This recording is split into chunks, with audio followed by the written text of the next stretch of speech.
ये कोई कल्पना नहीं, बल्कि अगर हमारी आंखों के सामने कभी ऐसा अद्भुत जीव आ जाए तो हम डर के मारे उसी पल प्राण छोड़ दें। जिंदा बच पाना लगभग असंभव है। हमारे प्राचीन शास्त्रों में दर्ज एक सत्य है।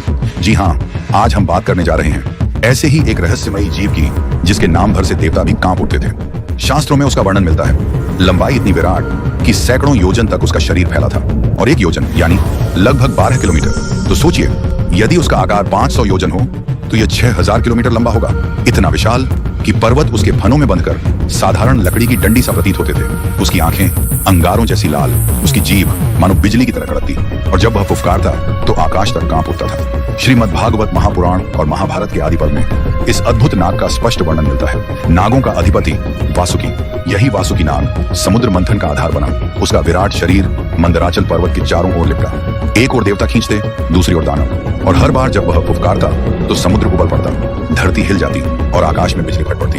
अब सोचो, इतना विराट नाग जो हजारों किलोमीटर लंबा था, वह भगवान शिव के गले में मात्र एक आभूषण है, तो स्वयं महादेव का आकार कैसा होगा? इसीलिए उन्हें कहा गया महाकाल, क्योंकि वे केवल मृत्यु पर नहीं बल्कि काल और ब्रह्मांड दोनों पर अधिकार रखते हैं। उनका स्वरूप इतना असीम है कि सुनते ही आत्मा कांप उठती है। वासुकी नाग केवल नागों का अधिपति नहीं, वह महादेव की अपार शक्ति का प्रतीक है। जब इतना विराट जीव भी शिव जी के गले में सिमट जाए तो समझ लो शिव जी का अस्तित्व कितना अगाध है। एक और रहस्य है नंदी महाराज का, जो केवल वाहन नहीं है बल्कि महाकाल की शक्ति के रक्षक भी हैं। उस रहस्य का पर्दा हम अगली कथा में उठाएंगे।